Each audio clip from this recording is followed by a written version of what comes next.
영국 주재 북한 대사관 태영호 공사의 귀순으로 북한은 추가 탈북을 막기 위해 외교관 가족 소환령을 내린 것으로 알려졌습니다. 태영호 공사의 귀순이 몰고 올 파장을 짚어보겠습니다. 동북아 평화협력연구원의 전현준 원장, 망명 북한작가센터의 김주성 부이사장과 함께 자세한 얘기 나눠보겠습니다. 어서 오세요. 네. 태영호 공사의 귀순 과정이 속속 드러나고 있습니다. 직접 한국 정부에 망명 신청을 했고 신속하게 제3국을 거치지 않고 한국으로 들어온 것으로 전해지고 있는데요. 과거 사례와 비교해 봤을 때 어떤 차이점과 또 비슷한 점이 있습니까? 예, 매우 신속하게 온 것 같습니다. 과거에 그러니까 가장 대표적인 게 1997년 2월 달에 그 망명 황장엽 비서 사건이 있었거든요. 네. 이분은 이제 2월 달에 망명 신청을 했었고 우리 정부에 그래서 이제 우리 공관에 들어왔어요. 그런데 중국 정부가 협조를 하지 않아 가지고 굉장히 고생을 했습니다. 애를 먹었습니다. 중국은 이제 북한과의 외교 관계 때문에 그것을 쉽게 허락할 수 없는 상황이었고 그렇다고 그래서 또 중국이 그 황장엽 씨를 바로 북한으로 돌려보낼 수는 없는 또 상황이지 않습니까? 우리하고 또 수교가 된 그런 상태였기 때문에 따라서 중국이 이제 어떻든 간에 좀 저울질을 했다 할까요? 남북한 관계 속에서 그러다가 결국은 바로 오지를 못하고 네. 필리핀으로 일단 빠져나갔다가 필리핀에서 4월 달에 한국으로 오는 이런 상황이 벌어졌었어요. 시간이 근데 좀 걸렸군요. 그렇습니다. 그러니까 망명을 한 이후 약 2달 정도 후에 한국에 들어왔거든요. 근데 이번에 보게 되면은 신속하게 그러니까 7월 초에 그 태영호 씨가 이제 망명을 신청한 것 같고 우리 정부에 바로 거기에 대해서 이제 영국 정보부 MI6라고 네. 그렇게 얘기를 하죠. 제임스 본드가 활동했던 네. 그 정보국과 협력을 해서 굉장히 신속하게 빨리 한국으로 온 것 같습니다. 그 다음에 97년 8월 달에는 이제 장승길 이집트 대사, 북한 이집트 주재 북한 대사가 그때는 미국으로 망명을 했습니다. 근데 그때도 이집트 정부가 협력을 해서 미국으로 신속하게 망명 후에 약 2, 3일 후에 미국으로 망명한 그런 적이 있습니다. 그러니까 중요한 것은 주재국의 협력이 매우 중요하다는 네네. 것이죠. 사실 우리 탈북 일반 탈북자도 마찬가지입니다. 지금은 이제 태국에서 적극적으로 협력을 하기 때문에 태국을 거쳐서 오지 않습니까? 어떻든 주재국의 그 태도가 매우 중요하다는 것이 이번에 드러난 거고 만약에 이분이 다른 나라로 혹시 갔으면은 어떨지 몰랐죠. 태용호 씨가 다행히 이제 영국 정부하고 우리 정부가 아주 긴밀한 그런 상황이었기 때문에 잘 된 것 같습니다. 네, 태영호 공사가 주재하던 영국의 공주도 뒷받침이 돼서 치밀한 작전으로 국내로 들어올 수 있었습니다. 그런데 이 태영호 공사는 영국 주재 북한 대사관의 서열 2위라고 합니다. 네. 좀 상징적이긴 하지만 1위가 현악봉 대사인데 이분은 어떻게 되는 겁니까? 일단 서열 2위라고 하는데요. 네. 항상 보면 이런 관공서뿐이 아니라 북한의 조직체는 서열 2위가 당권을 쥐고 있거든요. 그래요? 예, 그러니까 이 외국에 나가 있는 이게 그 외교관들도 몽땅 다 조선노동당원이거든요. 그러니까 이들도 생활총화라고 해서 주에 한 번씩 모여서 자아 비판을 해야 되는데 이거를 집행하고 그다음에 이걸 관리하는 사람이 바로 당비서라는 사람인데 제가 알기는 이게 태영호 공사가 그거를 겸임을 하고 있던 걸로 알고 있거든요. 근데 만약 그렇다면은 실질적으로 서열 2위라고 하지만은 내부적인 권한은 태 공사가 더 높았다는 거 이렇게 분석을 할 수가 있는 거죠. 네. 근데 지금은 일단은 뭐 여기로 왔다고 하니까 남은 사람들이 문제인데요. 그렇죠. 아무래도 이게 연자제가 강한 북한의 그 생리를 보면은 무조건 이게 지금 뭐 해외 검열단도 나가고 뭐 하고 있지만 이제 그 후 폭풍이 어느 정도로 퍼질지 아무래도 이게 검열단이라고 하는 것은 제가 생각하기에는 이건 또 체포조가 아닌가. 소 잃고 외양간 고치는 격으로 도망친 다음에 가서 뒷수습을 하고 아무래도 이게 대사에 대한 직접적인 그 책임은 이제 아마 강하게 추궁이 들어오지 않겠나 이런 생각이 듭니다. 네, 책임을 물을 사람이 필요하기 때문에 그러니까 현악봉 대사의 안전도 위협받을 가능성도 있다라는 그렇죠. 분석이신 거네요. 미국 자유아시아 방송에 따르면 태영호의 귀순으로 북한이 외교관 가족 동반 제도를 없앨 가능성이 있다고 합니다. 실제로 북한이 외국에 나가 있는 외교관과 또 무역 종사자 가족에게 소환령까지 내렸다고 하는데요. 외교관 가족들을 인질로 잡겠다 이런 의도인가요? 그것은 정확히 좀 확인을 해봐야 될 것 같습니다. 네. 그렇지 않아도 가족 중에 한 사람은 북한에 머물게 돼 있습니다. 외교관이든 원래도요? 외화벌이 상사든 네네. 그 인질을 잡고 있는 거죠, 사실상. 물론 한때 그걸 풀어가지고 김정일 시대 때 그 애들 교육 문제가 이제 심각하니까 뭐 문제 제기를 막 했던 모양이에요. 외국에 있는 그 주재하는 공관원이 됐든 상사 직원이 됐든 그렇기 때문에 일단 풀어줬었는데 다시 또 막았어요.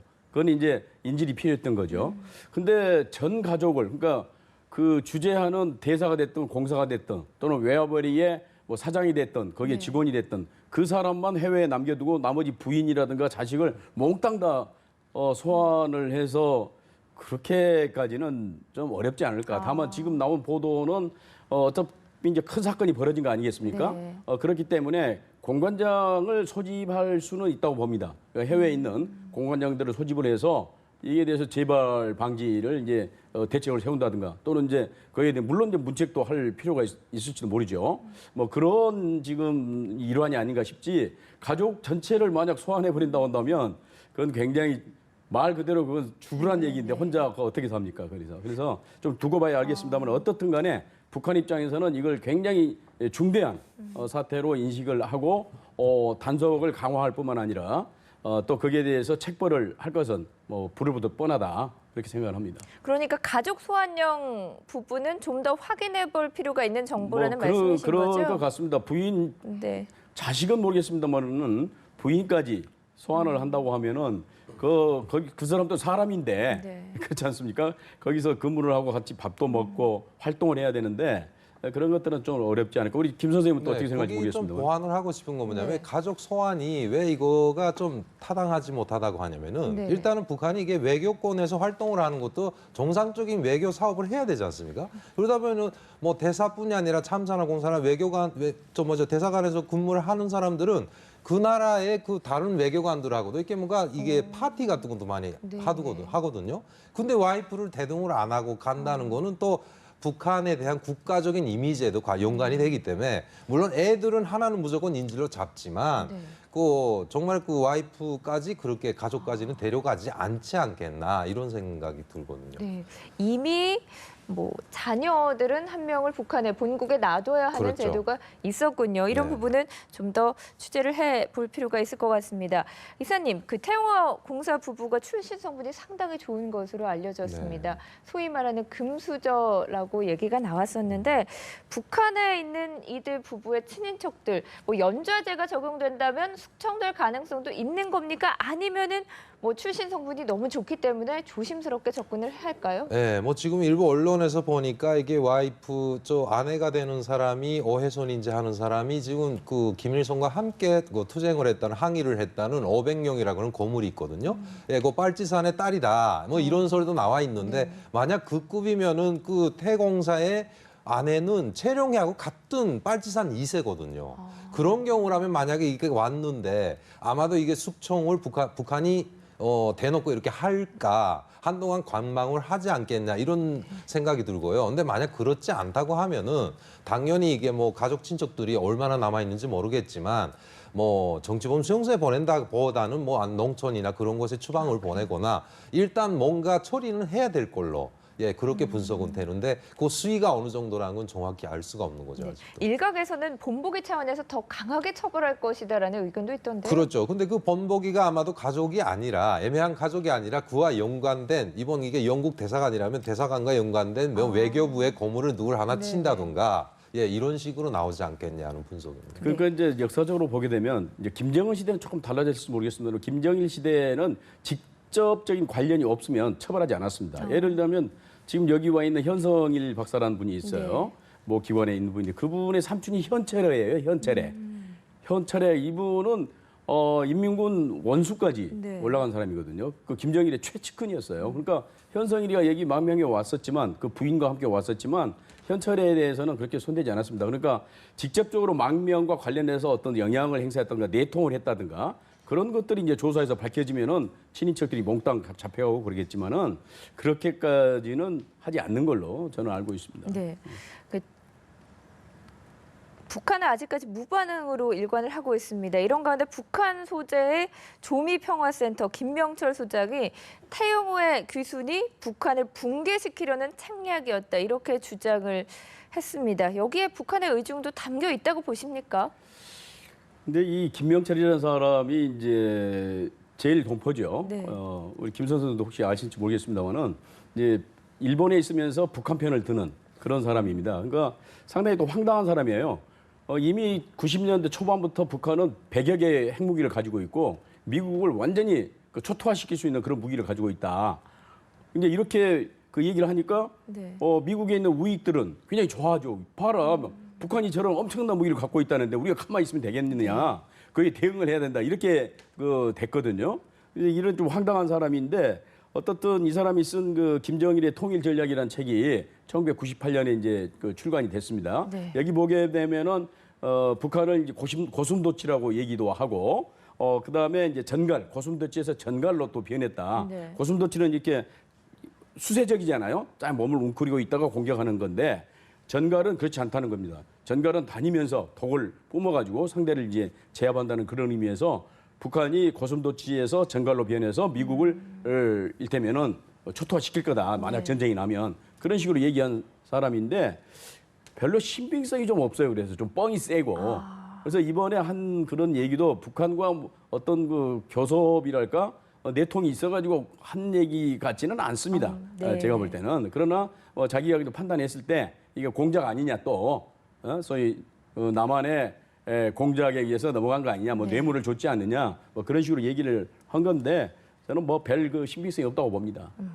신뢰도는 좀 낮다라고 보시는군요. 근데 북한이 아직까지 그 반응을 공식적으로 보이지 않는 건 좀 이례적인 것 같습니다. 그러니까 전반적으로 아마 수사를 하고 자기 나름대로 상황을 완전히 파악한 다음에 보나 마나 이제 답은 뻔한 거 아니겠습니까? 역시 또 남한의 뭐 공작이랄까 뭐 등등 또 배신자다 그런 식으로 이제 털고 넘어가지 않을까 그렇게 싶습니다. 네. 태영호의 귀순이 7월 하순에 이루어졌다고 하니까 북한도 어느 정도는 파악하고 있을 텐데 무반응을 보이고 있는 게 나중에 어떤 반응을 내놓을지 좀 주목이 되는 부분입니다. 이런 소식들이 아무래도 북한에도 들어갈 것 같은데요. 이렇게 그렇죠. 고위급 인사가 귀순을 했다. 북한 주민들 어떻게 반응을 보일까요? 북에 계실 때는 어땠습니까? 제가 있을 때 가장 쇼킹했던 거는 아까 이야기 나왔죠. 이집트 대사였던 장승길. 네, 그 사람 와이프가 북한에서 유명한 소프라노 가수였거든요. 네. 근데 최혜옥이라고 해서 온 국민이 아는 그 국민 가수였습니다. 근데 이거 그 혁명 가극이라 해서 가극 꽃파는 처녀라는 것이 있는데 그 가극에서 어머니 역할을 했던 상당히 그 인지도가 높은 가수였거든요. 근데 그 사람 그 가수까지 없어졌다. 그러니까 이게 소문이 안 퍼질 수가 없는 거죠. 그런 소식이 다 들어가는 네, 건가요? 그렇죠. 들어가고 그때도 그래서 왜 갔냐 그러니까 뭐 결국은 뭐 김정일의 그 신임을 다 배반을 해가지고 결국은 뭐 그 북한 내부에서 똑같습니다. 뭔가 이런 고물이 하나 가면은 무조건 당자금이라고 하는 북한의 돈을 횡령을 해가지고 도망쳤다. 절대 다수 외교관이나 그런 사람이 없어지면 그런 식으로 몰아가거든요, 국내적으로. 그보다도 조금 더 이게 특징적인 게 역시 황장엽 선생님이죠. 예, 뭐 가장 뭐 북한에서 최고 이충이라고 볼 수 있는데 황장엽 선생님이 갔을 때는 처음에 잠잠했었죠. 그러나 역시 소문은 평양에서 퍼집니다.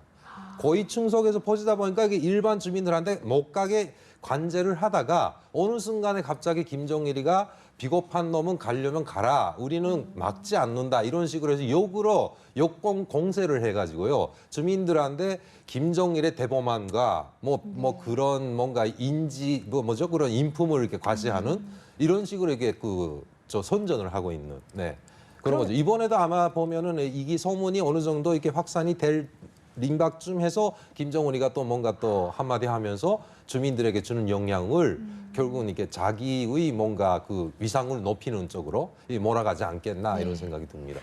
북한 사회에도 어쨌든 이 소식이 다 퍼질 텐데 황장엽 선생이 우리나라로 귀순했을 때도 북한은 결국은 무너지지 않았습니다.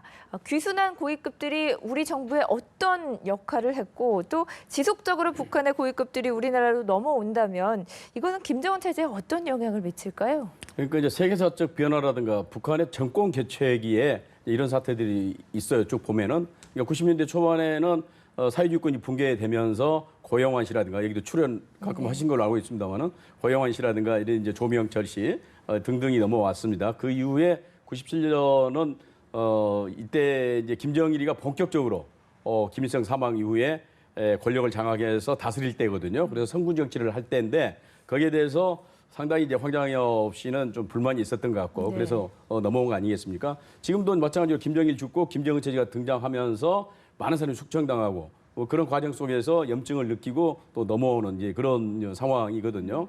그래서 이제 큰 세계사적 변화라든가 정권 교체기에 이런 탈북 사태가 일어나는 건데 사실 북한 입장에서 보게 되면은 뭐 별일은 아닙니다. 뭐 이를테면은 왜냐하면 황정엽 씨 같은 조선노동당 그 당 비서, 사상담당 비서, 그러니까 권력 서열 그 당시에 약 34위 정도 되는, 그래서 보통 32위 이내, 최고 올라갔을 때는 13위까지 올라가는 이런 탑 엘리트가 넘어갔는데도 불구하고 정권에 뭐 큰 이상은 없었습니다. 그래서 황정엽 씨가 넘어와서 한 얘기가 있습니다. 그때 김정일을 참수시키자, 죽이자, 특공대를 보내서 그렇게 얘기했을 때 황정엽 씨가 그래봐야 소용없다. 저기는 김정일 같은 그러한 독재자가 100명도 넘게 있다. 이거 또 다른 사람이 또 대체해서 또 할 거다. 그렇기 때문에 어떤 구조적인 변화가 없이 단순히 사람 한두 사람이 교체된다든가 또 몇 사람이 탈북해서 넘어온다든가 그런 거 가지고는 체제 전환이 안 된다는 거죠. 결국 중요한 것은 북한 내에서 북한 외부에 나가 있는 분들이 아니고 북한 내부에 있는 엘리트들, 민중이 힘을 합쳐서 거기서 반체제 운동을 하고 이를테면 이제 이러한 상황이 계속 되어야 김정은 정권이 무너지든 체제가 붕괴되든 그럴 텐데 아직까지 내부적으로는 그런 조짐이 크게 좀 없습니다. 물론 그 통제 역량이 너무너무 세기 때문에 그렇다고 봐야 되겠죠. 내부의 변화가 필요하다라는 말씀이셨습니다. 박근혜 대통령이 광복절 축사에서 권력 측과 간부와 주민을 분리해서 메시지를 던졌습니다. 통일은 어떠한 차별과 불이익 없이 균등한 새로운 기회를 던질 것이다라는 유화 메시지를 던졌는데 박 대통령의 이런 메시지가 주민들에게 어떤 영향을 미칠 수 있을까요? 참 좋은 말씀인데요. 실질적으로 그걸 북한 주민들이 들을 수 있는가가 문제인 거죠. 네, 아마 그 듣기 힘들 것이고요. 일단 이게 통일에 대한 걸 개념에서 보면 이게 북한의 이게 계층을 이렇게 분리하는 건 좋은 의도 같은데 이게 솔직히 그렇죠. 이게 북한의 지금 고위층이 지금 연달아서 외교관들이 탈북을 하고 있지만 변화가 안 일어나는 원인 중에 또 하나가 결국은 그런 겁니다. 이 그 과잉 충성자가 역으로 또 상대적으로 이렇게 나타나는 것이 문제인 거죠. 한 사람이 없어지면 그 자리가 비일 것이 아닙니까? 그러면 지금 북한이라는 거는 국가가 공급을 못 해주기 때문에 결국은 자기가 갖고 있는 직권이나 권능을 생계 수단으로 바꿨다는 거죠.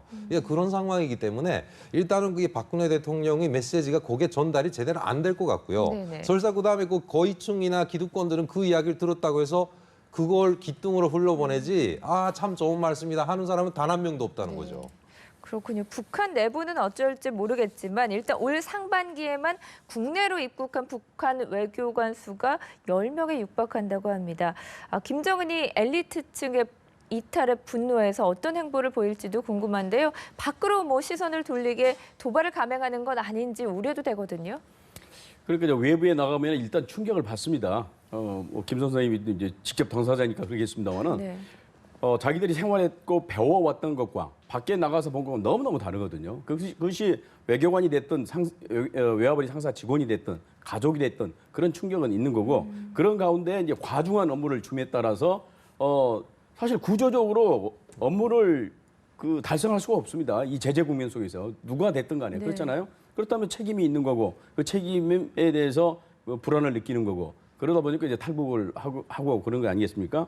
뭐 어떻든 이런 상황이 계속되는 그렇게 만든 건 누구냐면 또 김정은이지 않습니까? 계속해서 문제를 일으켜서 제재를 받을 수밖에 없는 상황이 되고 그러면은 그 부하 관료들은 일을 할 수 없는 거고 이런 문제인데 거기에 대해서 책임을 이제 서방 세계에 떠넘기겠죠. 남한에 떠넘긴다든가 그렇게 해서 거기에 대해서 어떤 보복을 한다든가 그럴 텐데 그 보복이라는 게 또 쉽지 않습니다.